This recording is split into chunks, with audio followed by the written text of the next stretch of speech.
사랑하는 딸들에게 오늘은 결혼이라는 주제로 너희에게 이렇게 글을 남기고 싶구나.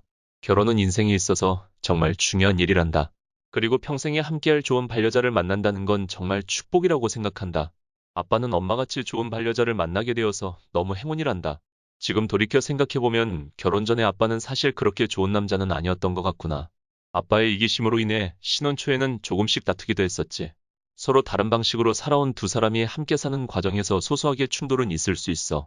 하지만 아빠는 너희들의 반려자가 자신의 감정보다 너희를 더 존중할 줄 아는 사람이었으면 좋겠다. 신혼 초의 아빠의 모습은 그렇지 못했거든. 남편이 너희를 먼저 존중하고 생각한다면 크게 다툴 일조차도 없단다. 요즘 아빠, 엄마처럼 말이야. 이제 아빠는 아빠의 생각도 있겠지만 엄마의 의견을 더 존중한단다. 그 생각이 전제로 깔려 생활을 하고 있지. 기본적으로 아빠는 엄마에게 아빠와 결혼을 해서 너무 행복하다는 생각을 매일 가지도록 하고 싶단다. 그리고 너희들의 미래 남편이 될 사람을 생각하면서 아빠가 원하는 사위의 모습을 그리며 생각하고 행동한단다. 그렇게 생각을 하니 사소한 내 자존심 때문에 엄마의 마음을 아프게 할 일이 없어지더라.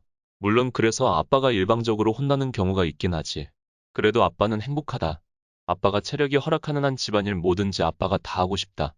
하지만 요리는 아빠가 잘못해 엄마가 요리만은 하지 말라고 한단다. 아빠가 요리에 대한 절대적 공부 시간이 부족해서 그렇지만 이 글을 쓰는 지금보다 10년 뒤면 아빠가 좀 더 요리를 잘할 수 있지 않을까 생각한단다. 너희들이 태어난 이후부터 아빠는 이런 생각을 좀 더 구체적으로 하게 되었단다. 앞으로 너희들이 커서 결혼할 남자가 어떤 모습이면 좋을지 생각하고 그 모습대로 생각하고 따라하려고 노력한단다. 아빠는 처음부터 좋은 남자는 아니었지만 너희들은 처음부터 그렇게 학습된 좋은 남자를 만났으면 좋겠다. 아빠가 엄마의 의견을 존중하고 따르는 이유는 그만큼 너희 엄마가 그만큼 생각이 깊고 배려가 많기 때문이기도 하단다. 엄마는 아빠가 신혼 초에 별것 아닌 거로 토라지고 삐치고 할 때도 말없이 기다려줬단다. 그 당시 아빠는 엄마처럼 마음이 넓지 못했거든. 그런 엄마의 배려에 시간이 지나고 너희들이 태어난 지금에 와서 아빠는 이제 어떻게 해야 엄마가 더 행복할지 이제 알 것 같다. 물론 지금도 많은 노력을 해야 된단다. 인생에서 큰 행복도 중요하지만 지속 가능한 소소한 행복들도 중요한 것 같단다. 그건 서로에 대한 관심과 노력이라고 생각한다. 아빠는 그동안 돈을 벌고 투자하는 데에만 관심을 가지느라 너희들의 먹고 입고 자고 쓰는 모든 물건들과 음식들은 엄마가 홀로 준비한 것이란다. 아빠는 육아의 육자도 모르는 참 반쪽짜리 남편이었어. 둘째가 태어난 지금도 사실 아빠는 엄마에게 육아를 많이 의지하는 사람이란다.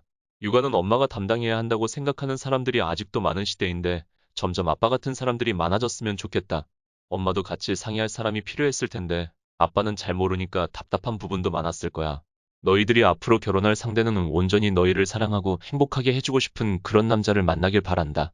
말로만 하는 사랑이 아니라 어느 순간에나 배우자의 행복을 1순위에 둔 남자 말이야. 나머지는 다 부수적인 문제라고 생각해. 결혼은 집안 대 집안의 만남이기 때문에 너희 둘만의 문제가 아닌 일로 다툴 수 있는 여지가 분명히 생기거든. 그건 아빠도 마찬가지였단다.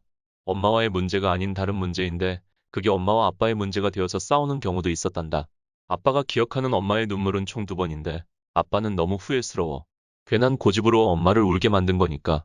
다시 이야기하지만 모든 중심에 배우자가 있고 그 배우자의 행복만을 생각한다면 다른 집안의 문제는 정말 부수적인 것이 된단다. 사람마다 다양한 상황에 있을 수 있으니 단정하여 말하는 건 위험하지만 일반적인 경우라면 아빠는 이렇게 생각한단다. 물론 아빠도 사람이기에 순간순간 어려움이 있어. 하지만 엄마가 행복하려면 아빠는 어떻게 행동하는 게 좋을까라는 생각을 하면 그 어려움도 슬기롭게 잘 헤쳐나가게 된단다. 어떻게 보면 아빠는 엄마와 결혼한 이후에 엄마의 더 좋은 면을 발견했고 엄마는 아빠와 결혼한 이후에 아빠의 안 좋은 면을 발견했지. 하지만 다행히 아빠는 엄마를 사랑하는 마음이 크기 때문에 그런 안 좋은 면도 조금씩 고쳐나갔던 것 같아. 그렇게 작은 차이의 생각이 행동이 되고 습관이 되면 10년 뒤에 아빠는 지금보다도 훨씬 더 좋은 남편이 돼 있을 거라고 확신한단다. 그리고 너희들도 꼭 아빠보다 더 좋은 사람을 만날 거라 믿어 의심치 않는다. 작은 자존심 따위에 휘둘려 너희 마음을 아프게 하는 남자와는 아예 만나지 말거라. 모든 사람은 자기 주장이 있고 자존심이 있어. 하지만 그 자존심을 사랑하는 아내에게 들이대는 쪼잔한 남자와는 결혼하지 말거라. 아빠보다 더 좋은 남자를 만나서 결혼한다면 아빠는 더 바랄 게 없구나. 너희들의 결혼식장에서 아빠가 펑펑 울더라도 너무 창피하거나 하지 않았으면 좋겠다.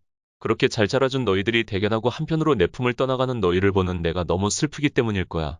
하지만 결혼 후에 아빠 엄마가 사는 집 바로 옆에 살 것을 전제로 결혼을 허락하는 것이니 아빠는 결혼식장에서만 울고 더 울지는 않을 것이다. 지금은 처가 옆에 사는 것이 제일 현명한 시대이다. 너희 세대들도 아마 마찬가지일 거라 생각되는구나. 너희들도 결혼해서 반드시 아빠 옆에서 살거라. 이만 너희들을 사랑하는 아빠가